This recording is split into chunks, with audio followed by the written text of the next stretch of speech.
How's it going, guys? Today we're going to be doing a short prediction video, and then coaching carousel update. I've got three coaching carousel updates within the SEC. First, we're going to look at Tennessee and Florida. Florida 3-7, Tennessee 7-3. As we all know, Florida will not be going bowling this year. They lost to Ole Miss last week, and that ruined their chances to go and participate in a bowl game. This is the first game Florida's been at home in a month. The crowd's going to get rowdy. It's a 7:30 kickoff. Last time Tennessee beat Florida in Florida was 2003. Jason Swain was just a freshman. It's crazy what can happen in 22 years. You've not beat Florida in 22 years at Florida. We don't want to keep that streak going, because if you do, it's going to be another 4 years before you could break it. With the SEC going to non-game conference schedules,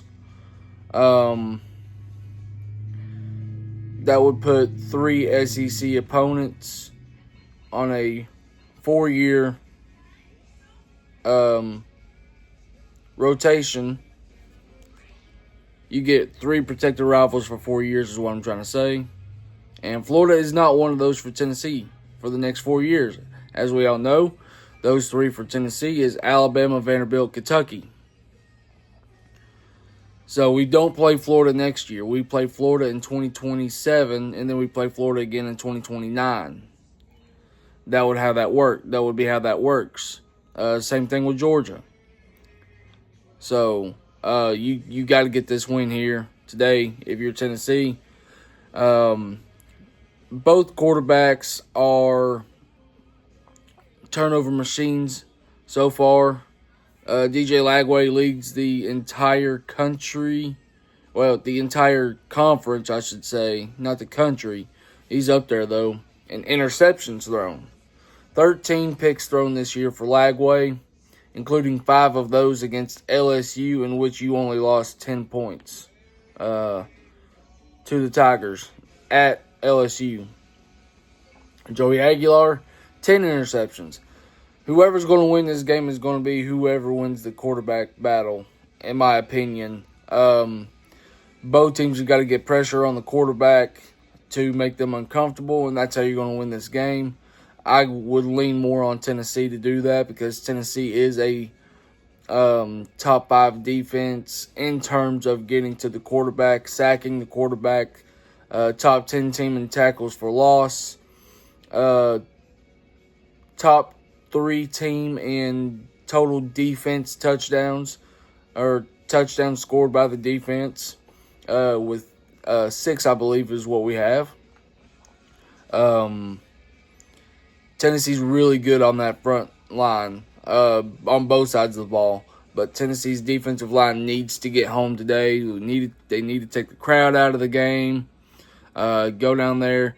Don't turn the ball over. That's the big thing. Do not turn the ball over like you did against Alabama and Oklahoma.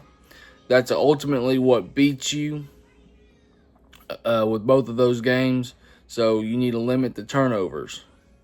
I'm going to go 28-20. Tennessee breaks the streak in the swamp.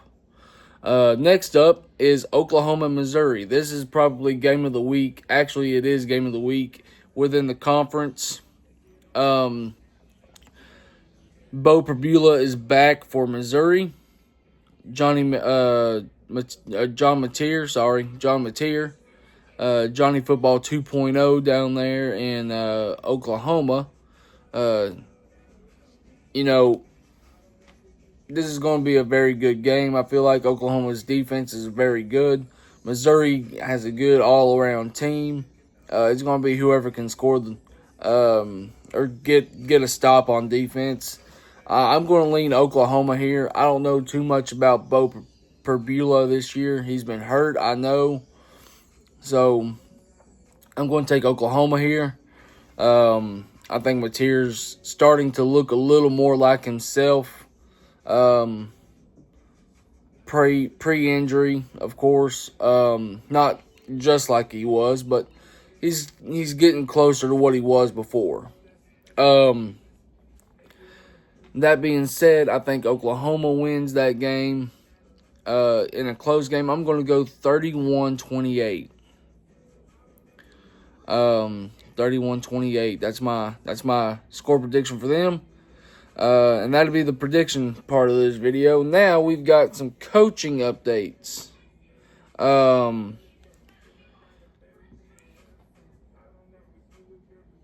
Lane Kiffin. I was trying to decide who I want to start with. Lane Kiffin is expected to give an update after the Egg Bowl for his final decision on where he's going to be coaching in 2026. There are reports already started saying he's going to go to LSU. I think he could go to LSU. Now, if LSU gets him, there's no chance he stays at Ole Miss. He would have already signed the extension. If he goes to LSU, who does that put for Florida's top candidate? Florida needs to go with someone like, in my opinion, John Summerall. Summerall is a very good pick for them. He's 10-2 last year at Tulane. He's a really good younger coach. Or they need to go with Alex Golish. Josh Heupel 2.0. He knows how to beat Josh Heupel's offense because he coached on Josh Heupel's offense. So, if you want a coach that's younger, I would go John Summerall or Alex Golish. In other news, Kalen DeBoer is the new front runner for the Penn State job. Could he take that job after only a year and a half? Well, it might as well be 2 years now in Tuscaloosa. I wouldn't put it past him, but at the same time, Alabama is a top job. Big shoes to fill, though. And I don't think you're going to fill those shoes. I don't think you're winning 6 national championships at Alabama. So, I would consider it very heavily if I was him, because I wouldn't want to be the guy to come in directly after Nick Saban and try to coach that Alabama team with the high standards that he has. So, I would be taking that Penn State job if I was him. And the last coaching update that I have for this week is the Arkansas job. Nobody's been hired yet, besides James Franklin earlier this week in Virginia Tech. But Dabo Swinney has officially interviewed for the Arkansas job. Clemson's not doing too good. I think he just wants out of Clemson, so he's trying to tank.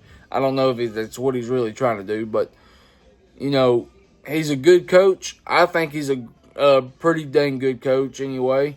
Can he cut it in the SEC? We're about to find out. I feel like they're getting ready to finalize a deal with Dabo Swinney in Arkansas to be the next Razorback head coach.